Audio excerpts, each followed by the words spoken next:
Hello again, and welcome back to Life Sanctuary. I am so grateful that you have chosen to spend your time with us today. We all know that appearances can be deceiving, and today's story is a powerful reminder of exactly that. It is a story about arrogance, humility, and the surprise that waits for those who judge others too quickly. Before we dive into this emotional tale, I have a small request for our lovely listeners.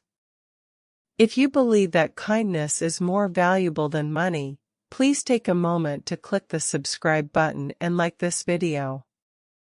Your support helps us bring these meaningful stories to people all over the world. Thank you so much. Now, let us transport ourselves to the most expensive street in the city. The sun was shining brightly over the Golden Avenue. This was the district where the city's wealthiest people came to spend their money. The streets were lined with manicured oak trees and flower beds filled with imported tulips. Every storefront was a work of art, displaying jewelry, watches, and fashion that cost a small fortune. Right in the center of this avenue stood a boutique called Velvet and Silk. It was the most exclusive clothing store in the city. The owner of this boutique was a woman named Veronica. Veronica was in her late 30s, and she was always impeccably dressed. Today, she wore a sharp black blazer and high heels that clicked loudly against the polished hardwood floors. Veronica was beautiful, but her beauty was cold. She had a habit of looking down her nose at anyone she deemed unworthy. To Veronica, a person's worth was measured by the brand of their handbag or the car they drove. She would often stand by the front window, judging the people walking by. "Look at those shoes," she would mutter to her assistant. Absolutely dreadful. Business had been slow that morning, which put Veronica in a foul mood. She was busy rearranging a display of silk scarves, scolding her assistant, Emily, for folding them incorrectly. "Emily, these edges must be perfectly aligned," Veronica snapped. "We are selling perfection here, not rags." Emily, a shy college student, nodded quickly. "I am sorry, Veronica. I will fix it." Just then, the little brass bell above the front door chimed softly. Veronica straightened up, plastered a fake smile on her face, and turned to greet the customer. She expected a celebrity, or perhaps the wife of a CEO. But when she saw who had walked in, her smile dropped instantly. Standing in the doorway was an elderly woman named Martha. Martha was 72 years old and had a kind, round face. However, today Martha did not look like the typical velvet and silk customer. She was wearing a faded pink tracksuit that was baggy at the knees. There was a dark smudge of garden soil on the hem of her jacket. Her sneakers were white, but they were scuffed and gray with age. Her hair was tied back in a messy bun, with loose strands flying about. Martha had spent the morning gardening in her backyard, tending to her prize-winning roses. She had lost track of time and realized she needed to buy a dress immediately. Her granddaughter's wedding was coming up, and she wanted to find something truly special. She had heard that this shop had the finest fabrics in the city. So, without changing her clothes, she had walked down the street to take a look. Martha stepped further into the store, looking around with wide, appreciative eyes. Martha whispered to herself. "These are beautiful." She walked toward a rack of evening gowns, her steps slow and shuffling. Veronica watched her with a look of pure horror. She marched out from behind the counter, her heels striking the floor aggressively. "Excuse me." Veronica called out, her voice sharp and loud. Martha turned around, smiling warmly. Hello, dear. Do you work here? I own this place, Veronica said, crossing her arms. And I think you are lost. Oh, no, Martha chuckled softly. I am not lost. I am looking for a dress. Veronica let out a short, cruel laugh. A dress? Veronica repeated. In here? Yes, Martha replied innocently. My granddaughter is getting married next month. I want to look nice for her.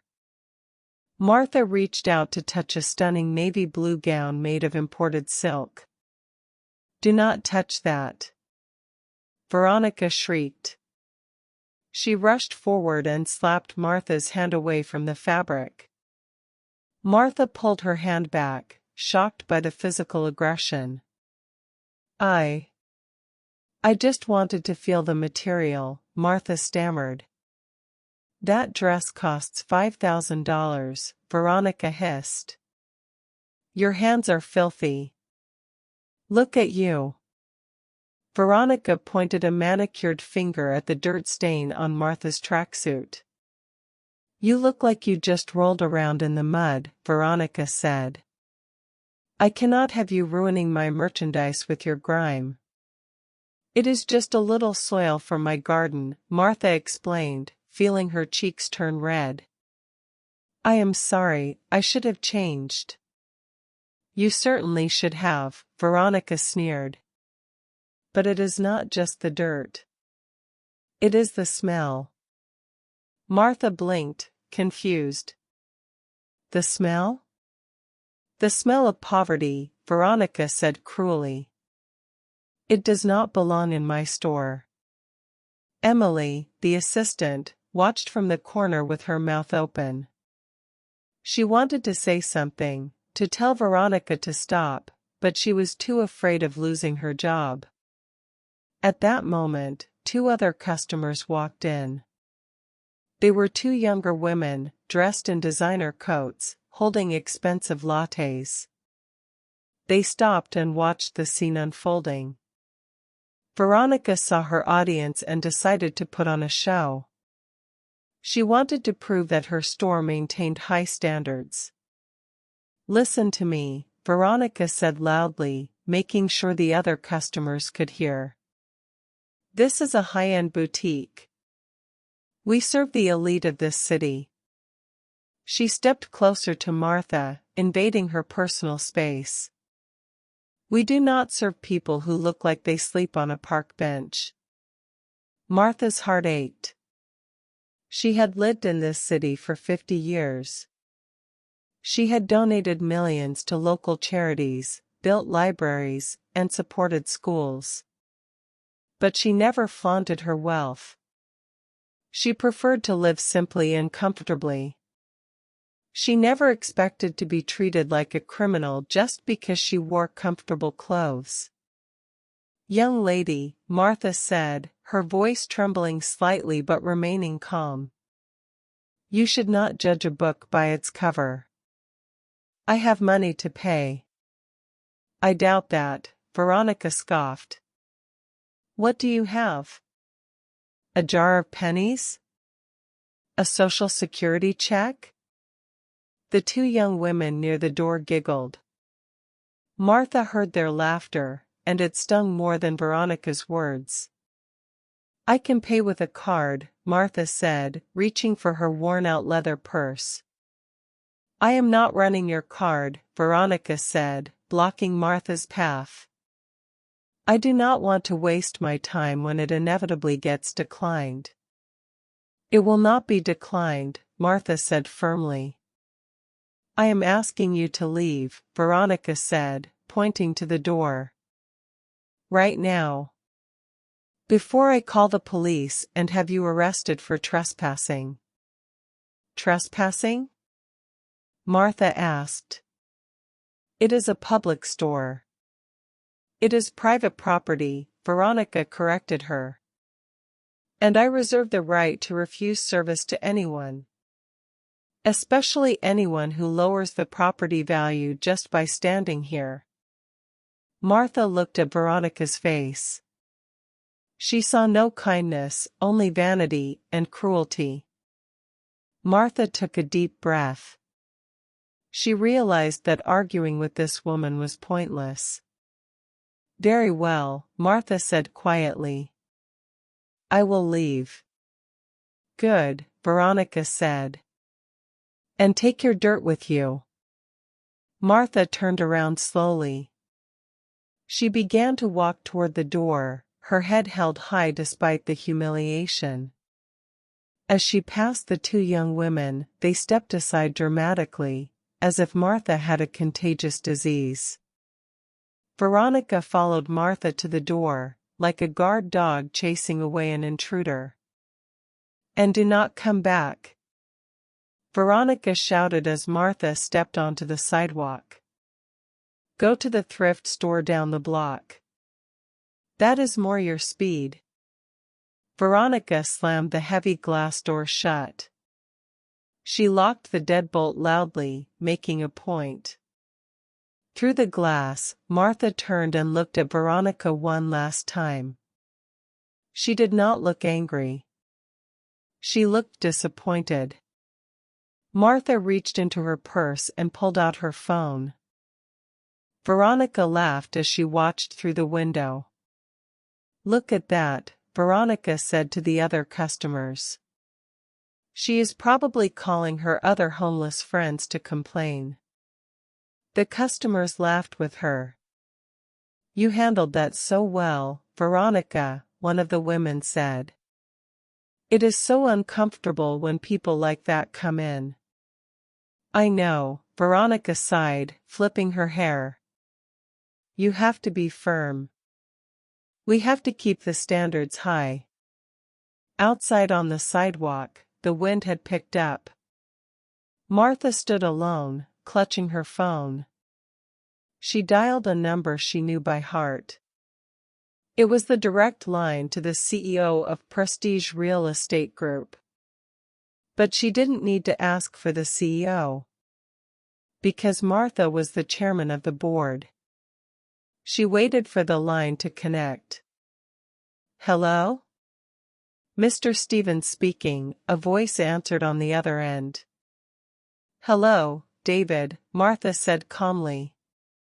It is Martha. Martha. What a surprise, David said, his voice full of respect. How are you enjoying your day off? I am afraid my day has taken an interesting turn, Martha said, looking at the sign that said velvet and silk. David, could you please pull up the lease agreement for the commercial unit at 405 Golden Avenue? 405? David paused.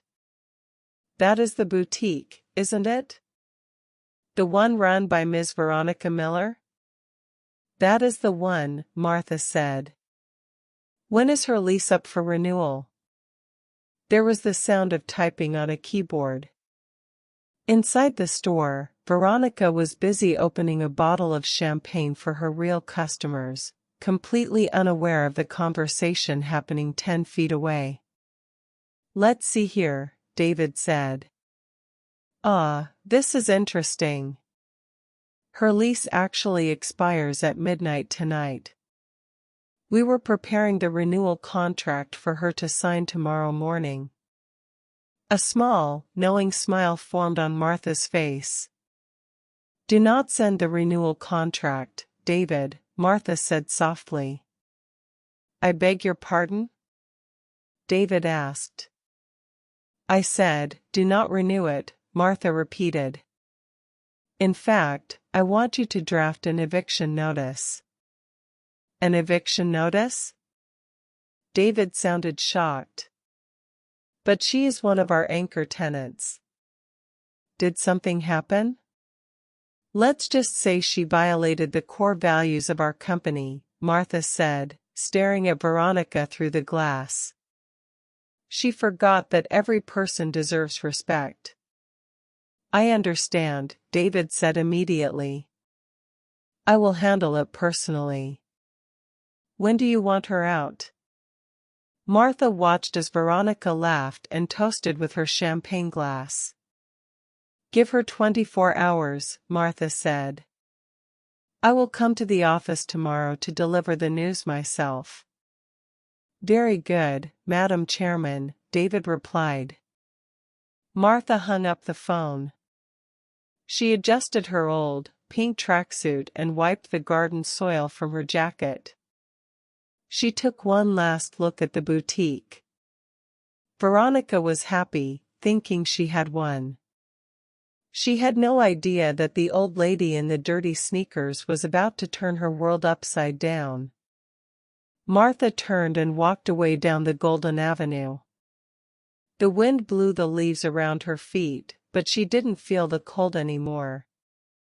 She knew that justice was coming.